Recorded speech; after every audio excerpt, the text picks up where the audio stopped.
Hi guys, my name's Seb Tudor, I'm the man on the Silver Mountain and welcome back. Today I want to talk about organisation, more specifically how to get organised, because it's a couple of things that I've come across recently, as well as with all the chaos that happened to me whilst my PC decided to die, and trying to catch up on work. I had even a couple of people go, you managed to catch up on work in 2 days. You had like 2 weeks worth of stuff that needed doing and you caught up in 2 days. How?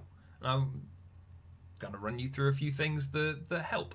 Um, Ultimately, the way that I caught up in over 2 days was firstly by wearing my voice out in terms of recording and kind of doing other stuff. But so that during the weekend, I was kind of a bit more croaky and whatever else anyway. But also it came down to using a few things that were just helpful. You know, they're good ways of avoiding time bandits, and I don't mean the little dwarves from the movie with the little kid from the 1980s, I think. I'm talking about the general term for things that eat up your time, steal your time away from you when you're trying to do other stuff. So the first thing is write everything down. Don't rely on your memory. I've shown you guys numerous times the number of lists and random things that I write down. I have a pad and a pile of paper and other bits and pieces, numerous notebooks and things off on my desk here that I refer back to, that I go through, that I use to work with. You know, as with these pieces of paper that I have for my videos and some of my notes that I make when I'm not necessarily making notes on my PC for me to go through bullet points wise, and I'm just kind of spitballing ideas and things like that, and I'm writing stuff down. You know, I'll fold a piece of paper into quarters, and that way I've got 8 segments to just jot small lists and things down on.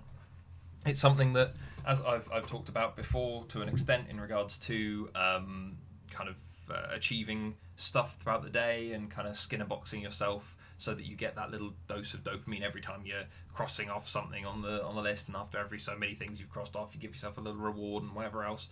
But more to the point, you forget stuff, and you know, it doesn't matter how good your memory is. There are always going to be those times where something just doesn't fire and it's gone. And it might not be gone. You know, I've said before about kind of going, oh well, instead of saying, oh well, it's gone, I've forgotten, going, oh well, it'll come back to me if it was important. But that doesn't always come back in a timely manner, and if you're looking to save time as opposed and get organized instead of not, then you know you need to make sure that it comes back to you when you need it to. So instead, don't rely purely on your memory. Write it down, jot it down, make a note of it, make sure that you've got that record, because also then you can refer back to it for other things as well. You've got evidence of what you're doing, you've got evidence of whether or not you succeeded at it. You've got all of that other information that you can gain from just having a written copy of what your plan was, what you want to do, things that you need to say, do, who you need to talk to, their information, all that kind of thing. You know, it's just useful. It's like backing stuff up on your PC as well, you know, making sure that you've got copies of things to one extent or another. Like, one of the problems that I had was that some of my active projects that I was working on, that I'd done a lot of work on when my PC decided to kill itself, like I hadn't got to my backup for that week. You know, I hadn't stopped and backed things up so that I could work on them on my laptop and away from my PC, and that was one of the reasons why you guys didn't get as much coming your way, or as much kind of useful stuff, as it were, when I was kind of out of commission. You know, there was nothing else I could do because the other things I wanted to work on were locked up on my hard drive, and I hadn't had the opportunity to go through my usual weekly schedule and put that in another place, a copy of it in another place that I could use more easily. The next thing is practice having a place for everything. Yeah, be organized. Have a for instance, on my desk, I've got all my pens and things behind my keyboard. My glasses are there. I've got my notepads and things off to one side. I've got my PC, and I've got my gear for recording off over here. And then I've got my main PC keyboard down here and whatever else. You know, everything in its place. If I have to remove something, if I take a notebook with me somewhere, if I need pens, if I take my glasses and whatever, then they all return to those places at the end of the day. You don't have to be super anal about it, but at the same time, if it's in its place, you know where it is, you can always go back to it, your workspace is organised, you can make sure that you've got space to rearrange if you need to, as long as then everything goes back to where it was before, because then you can always keep track of stuff. Which then leads us on to our third point, which is clean up regularly, clean as you go. This is something that I very much not just got drilled into me when I was doing things like retail and whatever else, and kind of the food hygiene element of certain areas of retail that I was working in, but also just generally, it's a good idea to do. If you clean up as you go, nothing builds up. If you work and kind of clean away and organise as you go, then it saves you the trouble of going back over it. Certain things doesn't work for. For instance, there will always be a time where you have to do a swathe of paperwork, get the paperwork out of the way, and then go and file it. You can't always file it as you go. Stuff like, I know when I'm writing things, when I'm writing and I'm being more creative, or when I'm having to just get the stuff out of my head onto the screen, onto a page, then my grammar goes out the window as a result of some stuff that I experimented with when writing a while back. And I mean writing techniques, I don't mean drugs, just to clarify. But as a result, I'll go through it, I'll write from what's in my head and so on and so forth, and then I'll come back to it, and then I'll have to go back and edit through it myself anyway, because my grammar, tenses, things like that will have all gone out the window as a result of the process of me just getting from stuff in here to stuff out here. And as a result, there are always going to be those things where cleaning as you go, working as tidying up as you go, kind of concluding and closing things off as you go isn't always going to be a possibility. There are always going to be those tasks that you have to go back over. But if you've only got 2 of those tasks in a day, because everything else, as you've been doing it, you've cleared it away, everything else that as you've finished it, it's been filed off, everything else that once you've finished serving a customer, you've wiped down the surface so it's ready for the next one, or whatever else, then it just means that you've got that role with kind of dealing with things. Same kind of goes with stuff that we've talked about before about reducing clutter. If you don't need it, if it's not right to be there, file it away, throw it away, donate it, recycle it, whatever. Get it out of that space, because that space is going to be crazily important. The fourth thing, learn to delegate. And now this is something that for the longest time when I was in management, I kind of struggled with, and I still butted heads. Even when I was delegating a lot more, I still butted heads with managers who weren't leaders. They were managers in a lot of instances who would delegate every task as opposed to the ones that were most useful.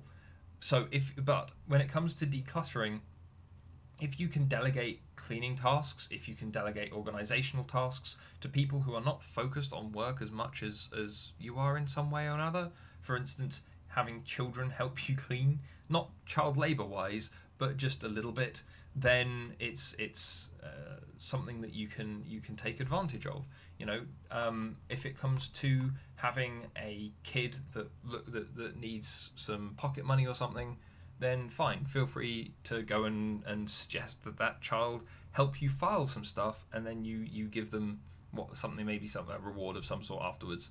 Again, if you're in the middle of a lot of work at work, then if you're doing one thing and one person is just kind of standing there because it's only one person task to clean or something, get them to do the cleaning whilst you can do something else.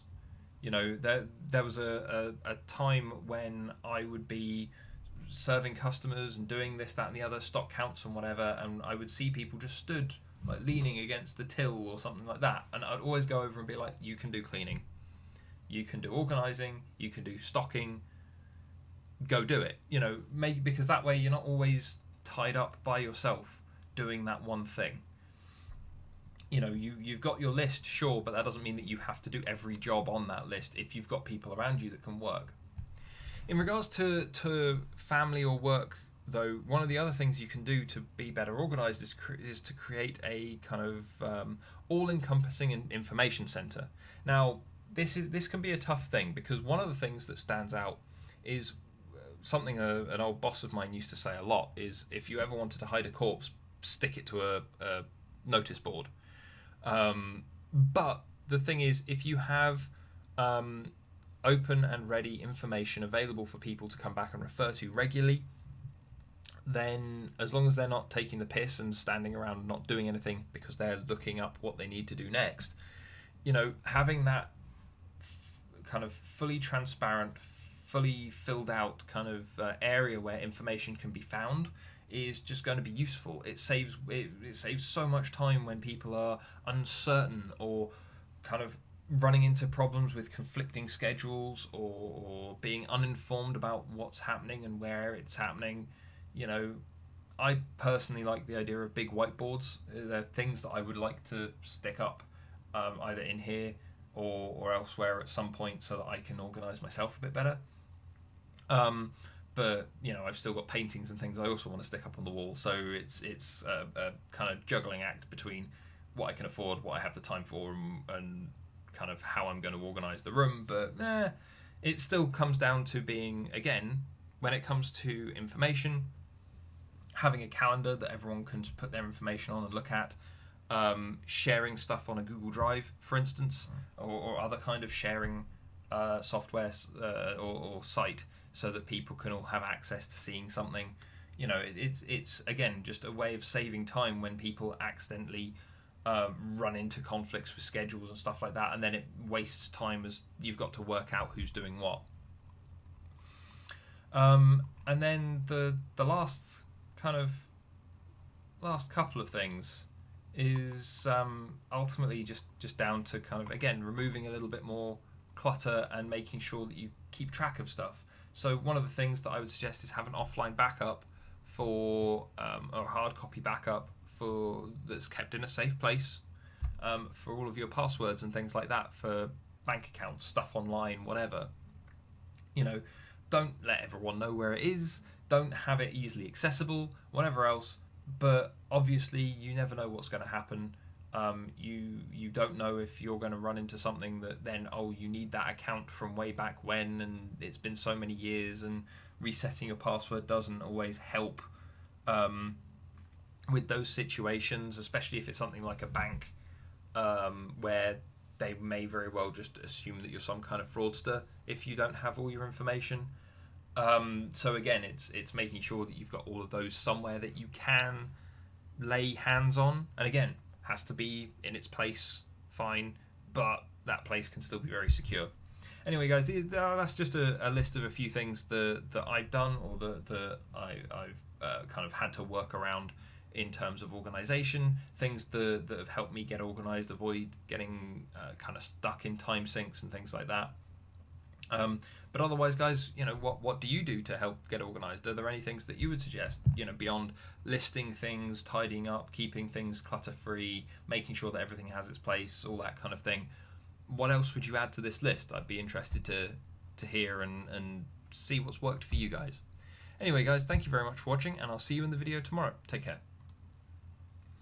Thank you very much for watching, guys. If you enjoyed this video, then please drop us a like, share this video, and subscribe for more, and I'll see you in the video tomorrow. Take care.